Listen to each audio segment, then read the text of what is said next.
보겠습니다. 사무엘하 12장 7절에서 10절입니다. 사무엘하 12장 7절에서 10절 합독을 하겠습니다. 같이 읽겠습니다. 사무엘하 12장 7절에서 10절 시작.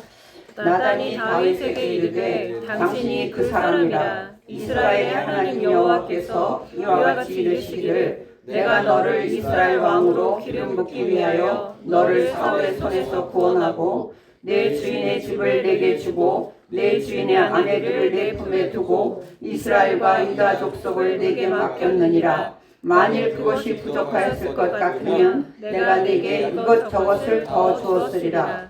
그러한데 어찌하여 내가 여호와의 말씀을 없이 여기고 나보기에 악을 행하였느냐.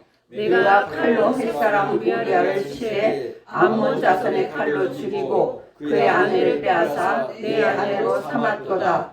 이제 내가 나를 업신여기고 햇사람 우리아의 아내를 빼앗아 내 아내로 삼았은즉 칼이 내 집에서 영원토록 떠나지 아니하리라 하셨고. 아멘. 우리 지난주에는 요 앞에까지 했습니다. 근데 사울이 왕위에서 이제 전쟁터에 나가 죽죠. 그 다윗에게 왕권이 넘어왔어요. 근데 왕권이 이제 확립이 잘 돼가고 그럴 때 얼마나 많은 세월 힘들게 살아왔는데 이제 왕이 됐어요. 그 왕이 됐는데 자기는 좋은 집에 있으면서 하나님의 성막, 법궤 이런 것들이 성막에, 장막에 있는 게 너무 마음이 아파서 성전을 지어야 되겠다 했더니 하나님 마음이 얼마나 좋으셨는지 하나님의 상상을 초월하는 그런 축복의 언약의 말씀을 합니다. 앞으로 지금 뭘 부어준 게 아니라 앞으로도 계속 부어줄 것까지 언약을 해요. 그것이 유명한 사무엘하 7장에 우리 지난주에 했던 그 언약이었어요.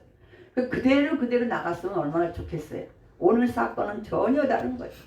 그래서 이제 하나님한테 마음껏 축복도 받고 주변에서 대적이 없어요. 워낙 강한 나라가 돼서 주변 사람들이 무서워서 벌벌 떨어요. 그리고 오히려 알아서 그냥 와서 잘해줘요. 그렇게 좋을 때쯤에 그만 다윗이 범죄하는데 오늘 그 범죄를 어떻게 했냐 몰래 했어요. 해필 그때 전쟁터인데 다른 사람들은 전쟁터에 나가는데 옥상에서 이렇게 거니다가 이렇게 내려다가 어느 저쪽 집에서 여인이 목욕하는 걸 그만 봤어요. 그 사람을 보내서 누군가 알아봐라. 그랬더니 햇사람 유대인도 아니에요. 햇사람이 이방 사람이에요. 햇사람 우리아라고 하는. 근데 우리아가 장군이야. 이방 사람이지만 다윗의 밑에 와서 하나님 나라의 장군이 됐어요. 그런 사람이에요. 그 우리아의 아내입니다. 그러면 주인이 남편이 있다는 거 알았으면 접어야 되잖아요. 근데 하여튼 일을 저질렀어요. 죄를 졌어요. 그러고 나는 또 놀랍게도 해필도 임신이 됐다고 그러네. 남편은 전쟁터에 나가 있는데. 그러니까 우리가 잘 아는 것처럼 술을 써서. 근데 얼마나 충신인지 가서 집이 휴가를 줘도 안 가. 아니 지금 내 민족이 다 나보다 더 높은 어르신 장군들도 다 전쟁터에서 목숨을 걸고 싸우는데 내가 어떻게 사람인데 집에 가서 편안히 잘 수 있을까? 이러고 안 가는 거예요. 그리고 그때나 이때나 술을 잔뜩 먹으면 아마 정신이 좀 혼미해질 수 있나 봐요. 그렇게 하려고 술을 잔뜩 먹여도 안 가. 얼마나 충신입니까? 얼마나 충신입니까? 그 나중에 할 수 없이 어떻게 해요? 그 사람 손에 편지를 써서 줬는데 그 편지를 자기를 죽이려는 편지를 자기가 들고 가는 거예요. 요압 장군에게 최고의 사령관에게 갖다 주는데 그 속에 뭐라 그랬어요? 이 편지를 들고 가는 우리아를 최전방 아주 전투가 심한 곳에 앞에 가서 죽게 하라 이거예요. 근데 그걸 가져가서 전해요. 결국은 죽어요. 그 아무도 모를 줄 알았어요. 근데 하나님이 나단 선지자한테 딱 얘기를 해주면서 가서 다윗에게 말해라 그래. 근데 나단 선지자가 와서 참 당시에는 왕의 한마디면 사람을 죽고 살 수 있잖아요. 네가 감히 내가 그랬기소니 하면 얼마나 골치 아파져요. 가서 지혜롭게 말을 하죠. 어떤 동네에 한 부자가 있고 가난한 사람이 있었어요. 그런데요 그 부잣집엔 양도 많고 짐승도 많고 막 권력도 있고 그런 집, 가난한 집은 너무너무 가난하고 여러 가지로 권력도 없고 그래가지고 그 양 새끼를 자기 친자식까지 집 안에서 키웠어요. 근데 어느 날 부잣집에 손님이 왔어요. 자기네 거 잡으려고 생각하니까 너무 아까워가지고 그 힘도 없고 그런 그 집이 거 뺏어다가 그 음식을 만들어서 손님을 대접했어요. 그랬더니 다윗이 화가 나고 어떤 놈이 그랬느냐. 그 사람 당장 그러면 죽여야 된다.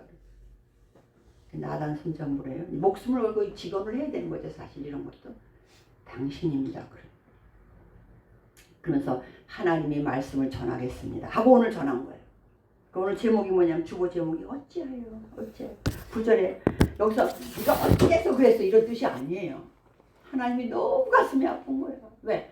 전쟁터에서 사울에게 쫓길 때 죽음의 고비 앞에서도 말씀을 생각하고 범죄하지 않았거든요.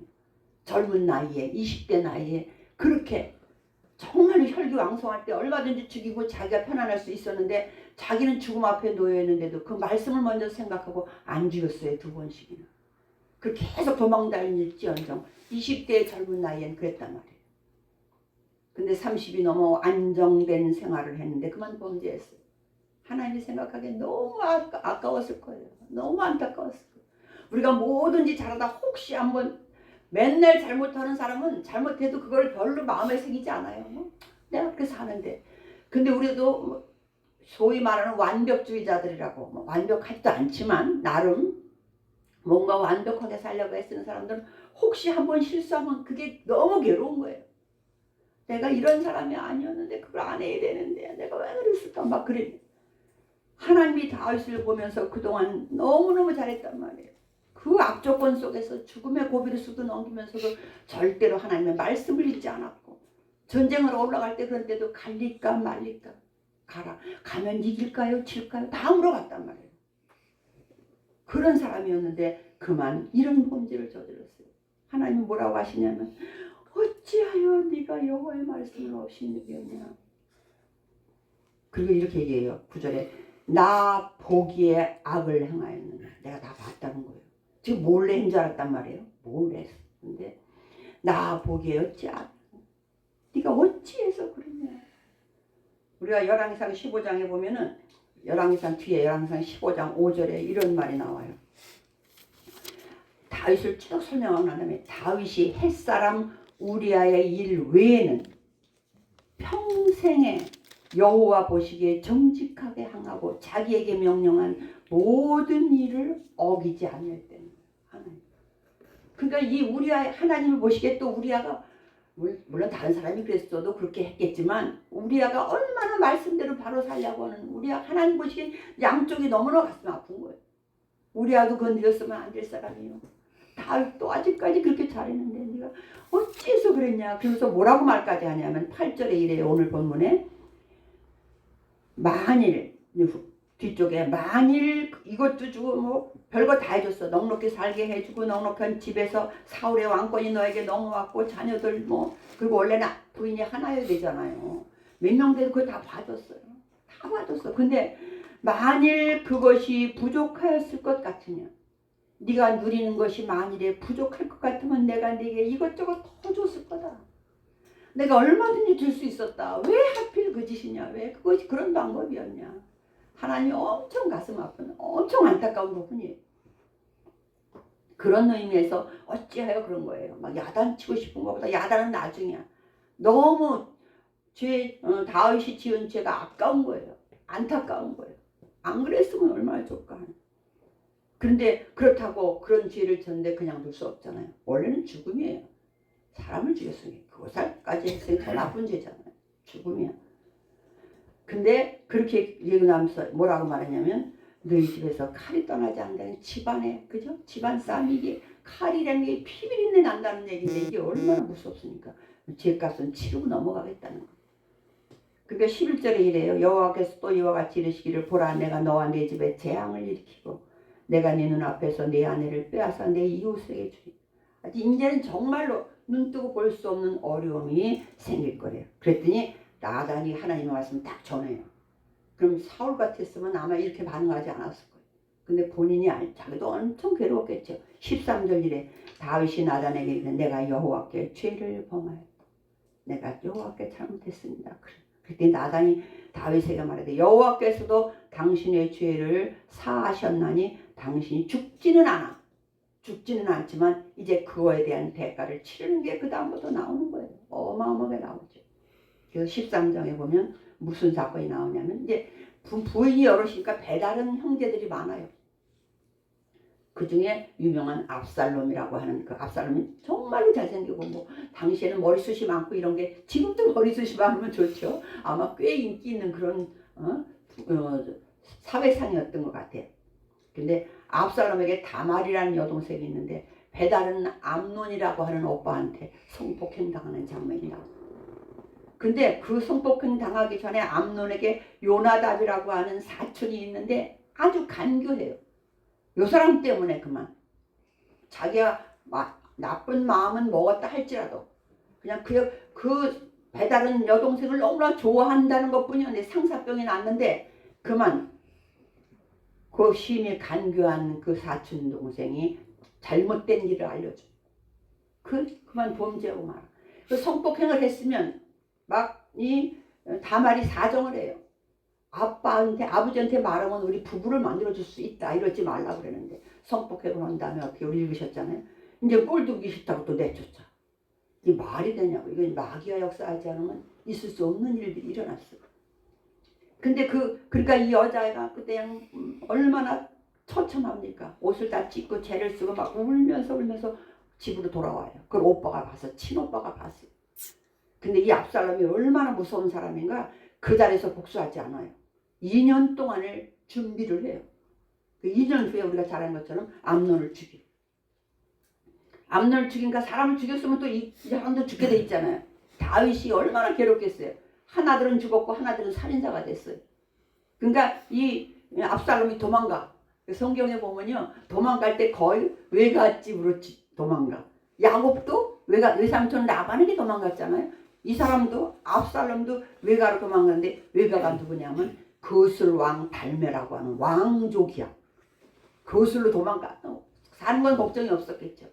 3년의 세월이 흘러도 불러주지를 않아. 근데도 맨날 또 다윗은 보고 싶어해 아들이 비록 그런 짓은 했지만. 그러니까 요압 장군. 요압은 다윗 장군의 조카거든요. 누이의 아들이에요.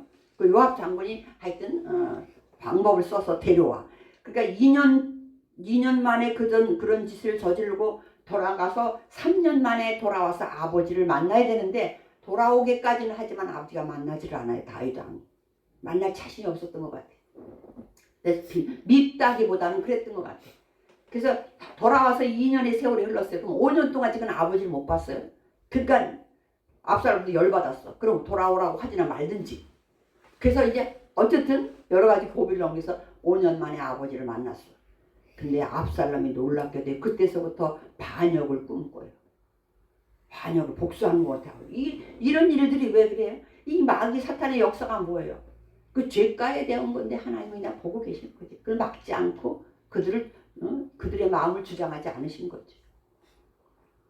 그래가지고 4년 동안 차분 사람들의 마음을 빼앗았다고 성경은 기록하고 있거든요. 마음을 도둑질했다. 그 사람들 마음을 다 도둑질해가지고 압살롬이 드디어 반기를 들어요. 그래서 뭐라고 말해요? 압살롬은 다윗한테 와서 장군들이 큰일 났습니다. 압살롬이 반기를 들었습니다. 반역을 합니다. 근데 그 속에 누가 들어있냐면 아히도벨이라고 하는 사람이 들어있어요. 아히도벨이 어떤 사람인지 한번 우리가 볼게요. 15장 31절 한번 볼게요. 15장 31절. 사무엘하 15장 31절. 시작.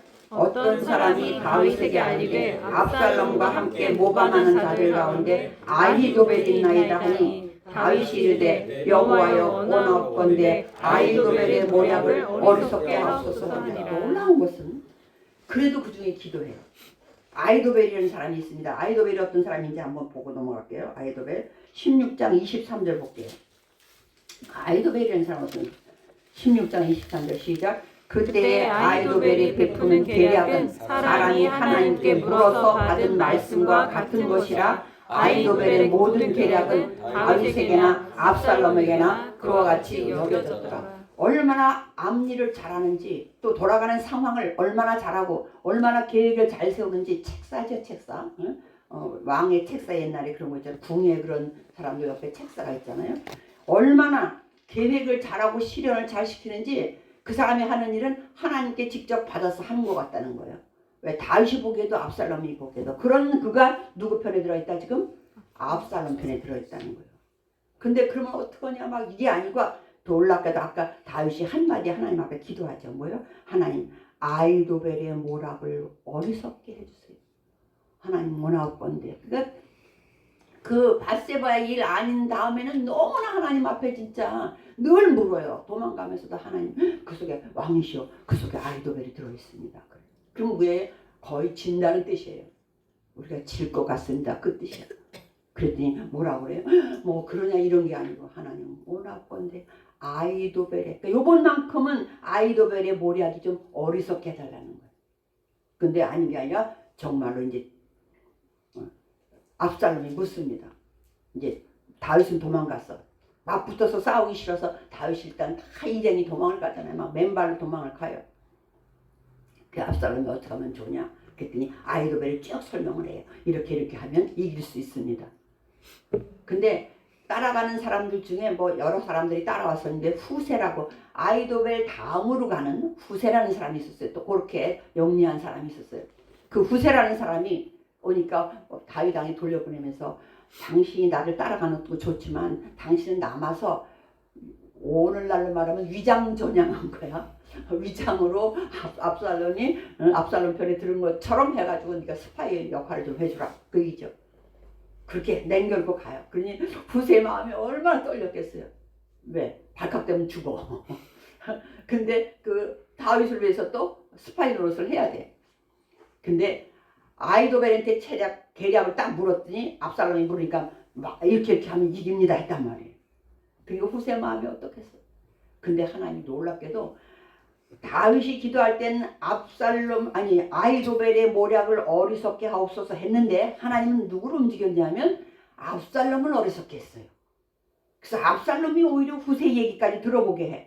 후세를 불러. 너를 어떻게 생각하냐? 그러니까 아이도벨님이 그전엔 참 지혜롭고 그러셨는데 이번엔 조금 아닌 것 같습니다 하고 자기 계략을 반대 계략. 그건 뭐야? 다윗을 살리는 계략을 말해. 시간을 벌어야 되니까 그런 얘기를 해요.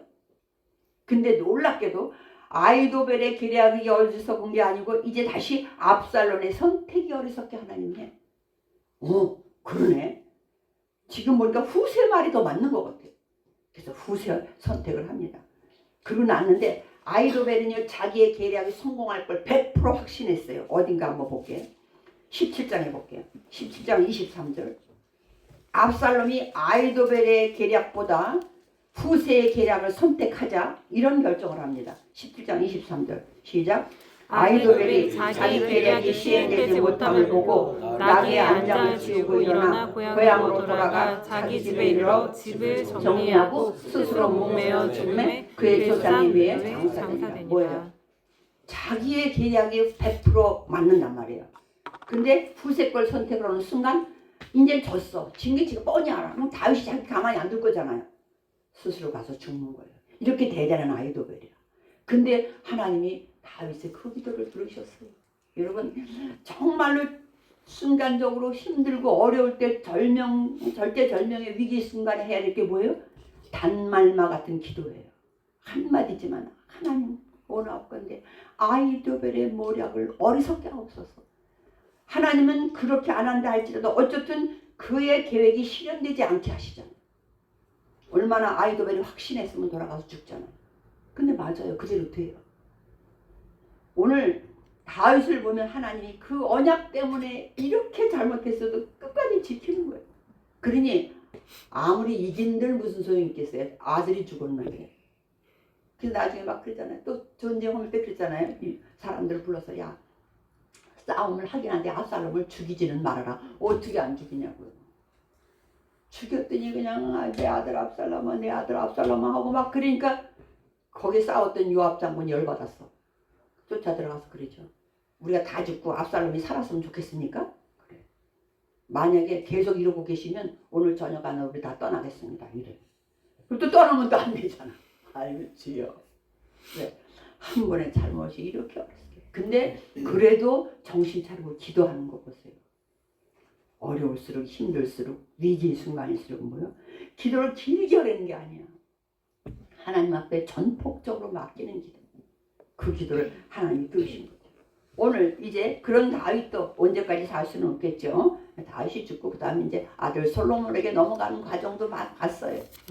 왜? 그 다음 아도니아라는 아들이 서열 순서로 보니까 누구 죽고 이제 아도니아가 제일 장자야. 아 이제 내가 왕이 있구나 이렇게 생각했어. 그 자기가 왕 되려고 막 여러 가지 꿈이죠. 근데 우리가 잘 아는 것처럼 압살롬이 하나님의 선택이 압살롬을 했어. 아도니아도 그것은 인정해요. 뭐라고 말하냐면 원래는 내가 왕이 될 거였는데 하나님이 압살롬을 선택해서 왕이 됐지 않냐 이렇게 말해. 자기 뒤 조건을 말하면서 그렇게 말해. 그래서 앞선 이제 솔로몬이 왕이 됐어요. 솔로몬이 왕이 됐으면 긴 거 짧게 해야 되니까 오늘 주보에 한번 볼게요. 솔로몬이 얼마나 이쁜 짓을 하나님을 잘 섬기고 막 그냥 예물을 한꺼번에 엄청나게 드리고 1000번제는 1000일 동안 드린 게 아니라 했죠. 그죠? 1000마리의 그냥 어마어마한 제물을 하나님 앞에 아낌없이 드리고 막 처음에 얼마나 하나님 앞에 신실한지 하나님이 물으셔.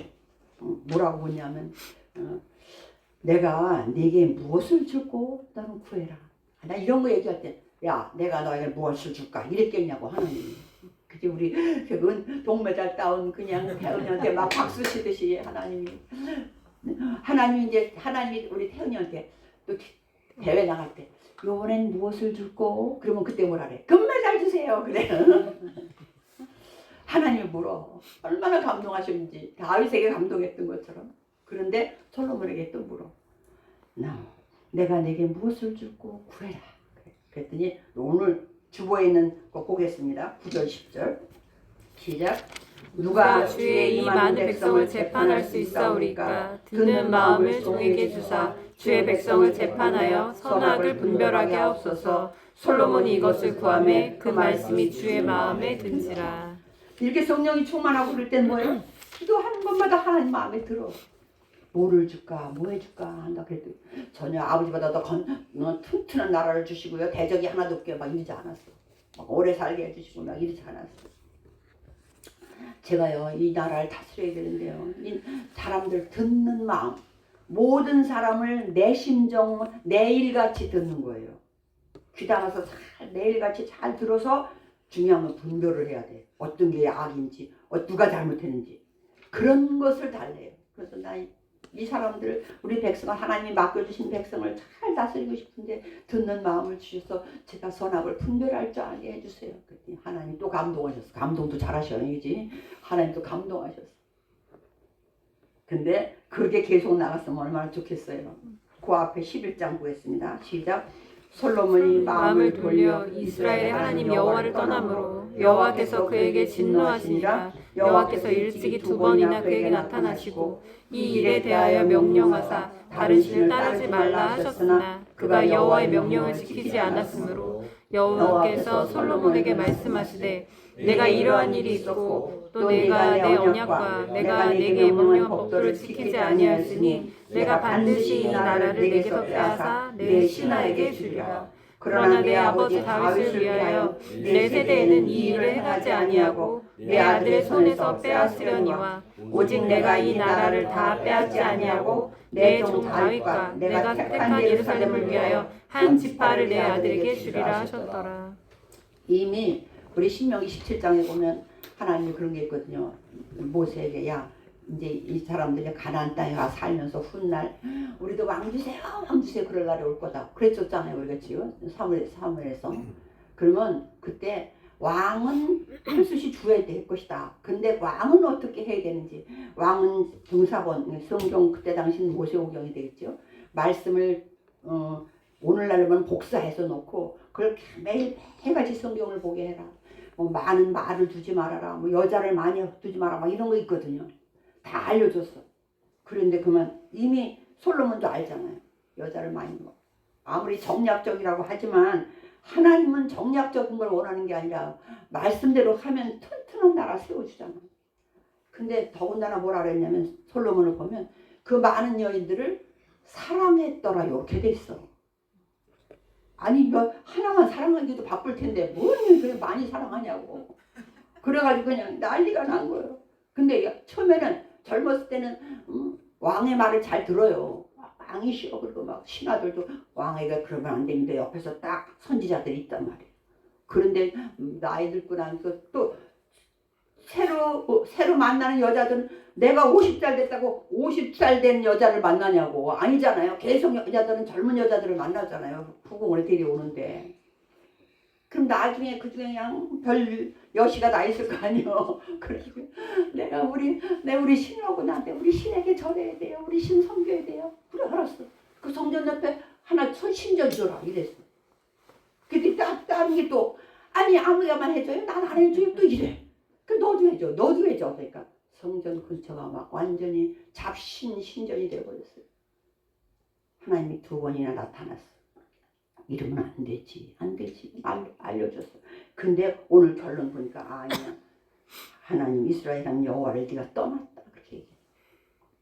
그래서 명령을 지키지 않았다. 이제 근데 할 수 없다. 그러면 네 나라를 뺏어서 다른 사람에게 주리라. 그래서 그런데 너한테 내가 그러고 싶지만 너희 아버지하고 내가 맺은 언약이 있어서 네 대에는 안 하겠다. 그럼 네 다음 때에 하겠다. 다음 때에 하겠다는 건 다음 때에 아들이 정신 차리면 괜찮아요. 안 해요. 또 미뤄줘. 그런데 그 아들 더 있어. 그래서 드디어 솔로몬이 죽고 그 아들 르호보암 때에 나라가 둘로 갈라집니다. 근데 다시 합칠 때 10지파가 위쪽이었던 것처럼 10지파가 사울의 쪽이었던 것처럼 그대로 갈라져요. 그래서 이제 남북으로 갈라져. 우리나라하고 비슷하게 보면 돼요. 남북으로 갈라지는데 위쪽이 10지파. 아래는 한 지파. 거기에 베냐민이 붙어서 이제 2지파 같이 되는데 유다 지파. 그래서 아래는 꼭 형제 이름 같아. 르호보암이 왕이고 위에는 여로보암이 왕. 르호보암은 다윗의 후손인 유다 지파지만 위쪽에 여로보암은요 놀랍게도 요셉 지파예요. 요셉의 아들 에브라임 지파. 그런데 놀라운 것은 이제서부터 문제가 심각해요. 그쪽에 10지파를 줬어요. 그리고 하나님이 그 여로보암을 선택할 때 성경을 보면 여러분 읽을 땐 바빠서 뭐 그랬겠지만 여로보암 원래는 자기는 왕 되려고 생각도 안 했어요. 그런데 어느 날 길을 가는데 선지자가 나타나가지고 옷을 찢더니 너 10조각 가지래. 그래서 네가 왕 될 거라는 거예요. 그러면 그때서부터 왕이 되고 싶겠어요? 안 되고 싶겠어요? 난 지금 왕 되려고 생각 안 했는데 더군다나 누가 나타나서 선지자가 나타나서 그래요. 결국 이제 여러 가지 우여곡절을 겪은 끝에 여로보암이 북쪽의 왕이 돼요. 남쪽에 유다 왕이. 르호보암 하나야. 르호보암이야. 근데 중요한 것은 성전이 어디 있냐면 남쪽에 있어요. 그리고 제사장들도 거의 남쪽에 있어. 올라갔다가도 이제 갈라졌잖아요. 그럼 제사장들은 어디 성전 근처에 있어야 되잖아. 근데 여로보암이 자기는 세상 말로 말하면 왕 될 위인이 아닌데 지금 왕이 됐어. 그럼 그 다음부터 계속 하나님과 얘기하면 되잖아요. 선지자와 얘기하면 되잖아요. 근데 놀랍게 아니야. 아니 절기가 되든지 하면 제사 지내라고 우리 백성들이 저 남쪽으로 내려가면 그때나 이때나 사람이 수가 중요한 거잖아요. 그러면 안 올라오면 그러면 안 되지. 내가 그럼 왕자리도 뺏기면 이 생각을 하는 거야. 그래가지고 그럼 못 내려가게 해야 되겠다. 어떡할까? 그래 우리는 신전이 없는 성전이 없는 대신에 신을 둘 만들자. 아래 그 맨 아래가 그 갈라진 맨 아래가 다 위에가 단이고 아래가 부엘세바야. 단 그리고 요 아래가 베델 이렇게 돼 있어요. 단과 베델. 요 중간 못 내려가게 여기다가 금송아지 하나. 저 위에도 또 못 올라가게 금송아지 하나. 이렇게 2개를 만들어 놨단 말이에요. 경계선에. 그게 우리 신이다 이랬어요. 그러면 안 되잖아. 지금 자기 왕 됐는데 안 되잖아. 그리고 절기도 비슷하게 만들었어요. 그리고 이제 레위인들이 다 내려가 버리니까 제사장이 없어. 그건 누구예요? 자기 마음에 드는 사람, 돈 많이 가져오는 사람이 제사장 시키기 시작을. 그게 위쪽이에요. 북이스라엘이에요. 그래서 하나님이 또 열받으셔. 왜? 아니 왕 될 꿈에도 왕 되지 않을 놈을 왕을 시켜놨는데 말을 안 들어요. 그래서 나중에 뭐라고 하냐면 왕을 측정할 때 왕이 평가할 때 왕을 평가할 때 2길이 있어. 잘 된 길, 잘 가는 길, 하나님 마음에 드는 사람, 안 드는 사람을 표현할 때 그 평가가 뭐냐면 다윗의 길로 갔느냐 여로보암의 길로 갔느냐로 평가를 해요. 이제. 그래서 여로보암의 길로 갔다는 얘기는 하나님 말씀에 순종하지 않은 나쁜 왕이야. 하나님 나라에서. 지금 이스라엘은 신정국가예요. 하나님이 통치하는 나라야. 그래서 하나님이 통치하는 대신에 나단 선지자 같은 선지자를 보냈단 말이에요. 그래서 선지자한테 묻게 만들어 놨단 말이에요. 그래서 아무리 왕이 높아도 선지자보다는 안 높아. 선지자 말을 들어야 돼. 왜? 하나님의 음성이니까. 그래서 이제는 왕의 기준이 있어. 왕의 평가하는 게 계속 가요. 여로보암의 길로 가느냐 다윗의 길로 가느냐. 다윗은 바세바 일 우리아의 일 때문에 범죄했지만 하나님이 아까 그거 말고는 다 내 말대로 순종했다는 거예요. 하나님이. 그래서 그냥 그거 아까워서 어찌 그랬냐 그러셨다 그랬잖아요. 그래서 이제 다윗의 길로 갔느냐 여로보암의 길로 갔느냐로 하나님이 선택을 해요. 여로보암의 길로 가고 있으면 여지없이 왕을 다시 바꾸셔. 남쪽의 유다에는 안 그래. 하나님과 언약을 맺어놓은 다윗을 통해 언약 맺은 것을 지키기 위해서 그 아들에서 아들이 말을 안 들으면 그냥 혼란을 겪고 고난을 겪게 해서라도 매를 쳐서라도 그 자리를 바꾸지 않고 자식으로 쭉 내려가거든요. 근데 오늘 우리가 요번 주까지 지난 토요일까지 어디까지 했냐면 열왕기하 17장까지 했어요. 17장이면 북쪽이 망하는 거예요. 북쪽은 그 중에 한 사람도 한 20명, 19명의 왕을 거쳐가는데 이제 분열되고 나서 그러니까 사울, 다윗, 솔로몬 때만 통일왕국이에요. 갈라지지 않았어. 이제 그 다음부터 갈라졌거든요. 그럼 북쪽에서는 19명의 왕, 남쪽에서는 20명의 왕이 거쳐가. 근데 19명 중에 한 명도 하나님 마음에 드는 왕이 없었어요. 하나님이 세워. 아합, 그 중에 가장 악한 왕은 아합 왕이라 그러거든요. 그거는 알아둬야 돼요. 북쪽에서 가장 악한 왕이 아합이야. 근데 오히려 그 시대에 잘 살았어요. 우리가 악한 왕이기 때문에 너무 못 살겠지? 아니에요. 잘 살았는데 오히려 악한 왕이 나와. 근데 그 왜 악했냐? 그 아합이 결혼을 누구하고 했냐면 우상 제사장의 딸하고 결혼했어. 시돈 쪽에 있는. 그러다 보니까 이세벨이라고 하는 아주 악한 여자하고 결혼하는 바람에 그 나라가 완전히 이세벨이 섬기는 신, 바알신이 국교가 돼버렸어요. 그러니까 국교가 됐으니까 그 제사장들이 많아. 북쪽엔 그래요. 그렇게 악한 왕이니까 그 나라는 신종왕은 누구를 대신해서 통치하게 한다 그랬어요? 아까? 선지자를 통해서 하잖아요. 그러면 왕이 악해. 하나님 말씀 안 듣고 이세벨 아내 말만 들어.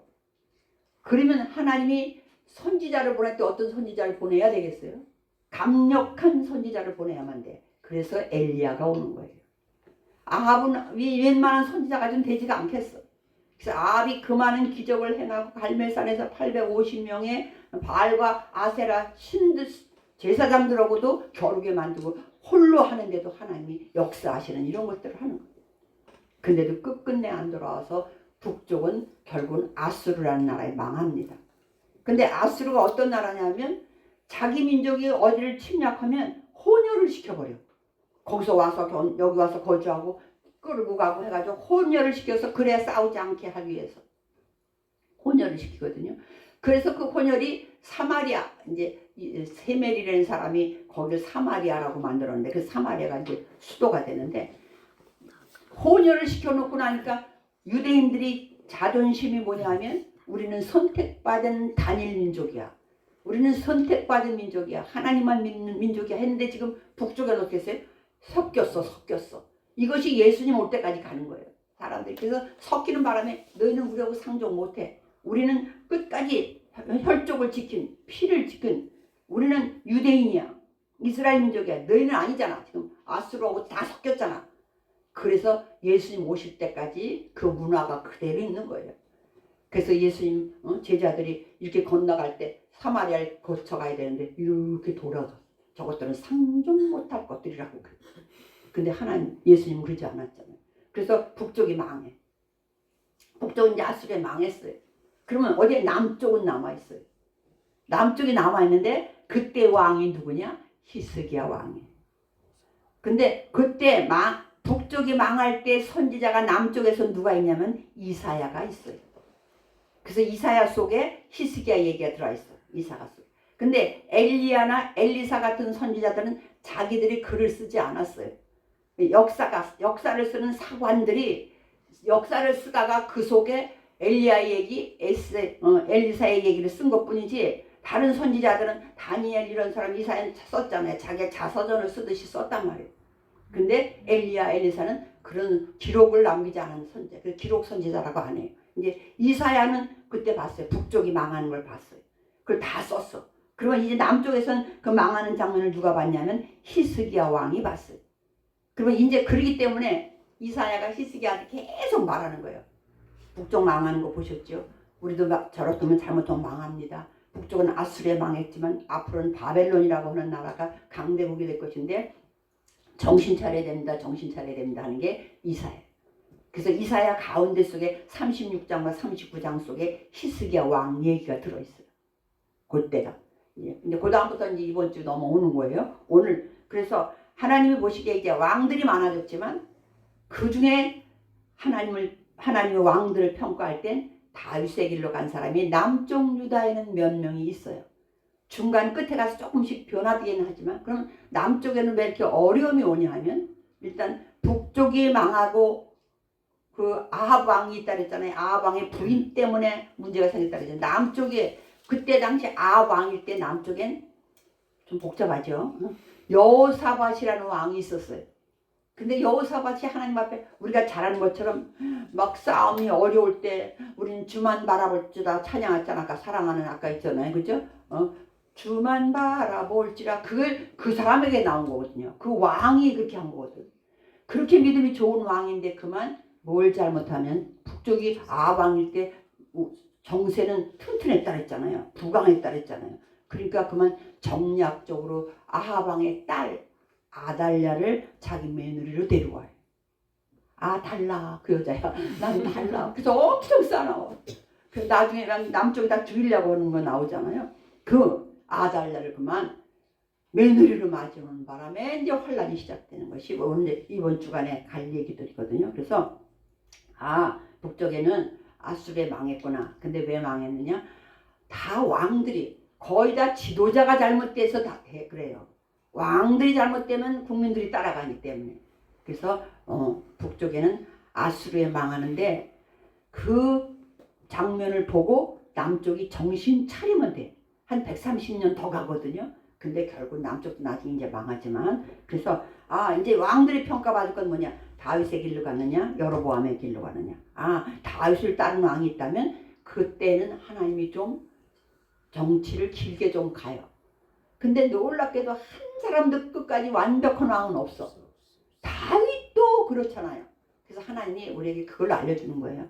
인간의 죄성은 누구한테가 있고 다 잘하는 것 같아도 결정적일 때 죄를 지을 기회가 없어서 못 짓는지도 몰라. 그래서 결정적일 때 인간은 결국은 주님의 은혜, 하나님의 은혜 아니면 그냥 은혜 아니면 죄값대로 하자면 우리는 10살도 못 돼서 다 죽을 거예요. 그래서 오늘 하나님이 어찌하려는 건 죄 짓는 그 장면을 보시고 하나님이 너무 안타까워서 오늘날 우리도 마찬가지인 거죠. 우리가 죄 짓 때 하나님이 너무 안타까워 하시는 거예요. 주님이 내가 대신 죽어줬는데도 안 되냐. 오늘 우리는 물론 날마다 조그만 큰 많은 죄를 짓고는 살지만 죄에 대해서는 우리 자신이 하나님만 안타까워하는 게 아니라 우리 자신이 안타까워할 수 있는 어째서 내가 그랬지? 어째서 내가 그랬지? 그렇게 죄에 대해서 안타까워할 수 있는 저와 여러분 되시기를 주님의 이름으로 축원을 드립니다. 기도합니다. 하나님 감사합니다. 우리 다윗은 정말로 젊음의 때에 혈기왕성할 때에 오히려 상대가 나를 죽이려고 할 때 넉넉히 이길 수 있고 죽일 수 있는 그런 기회조차도 그럴 때에도 하나님의 말씀을 생각했던 참으로 귀한 사람이었습니다. 오히려 평안할 때 범죄하는 장면을 하나님이 보시고 너무나 안타까워 어찌하여 그랬냐 어찌하여 그랬냐 더 많은 것도 내가 줄 수 있었지 않느냐 말씀하시는 주님이 오늘 우리에게도 그런 말씀 그런 안타까운 마음으로 우리를 보고 계신 줄로 믿습니다. 우리 자신도 우리 자신이 범죄하게 될 때 나쁜 생각하게 될 때 우리 자신이 어찌하여 안타까워할 수 있는 마음을 주셔서 우리가 죄로부터는 멀어지고 하나님의 말씀에 순종하는 삶을 살도록 우리를 인도하여 주시옵소서. 감사하며 예수님의 이름으로 기도드립니다. 아멘. 찬송가 4개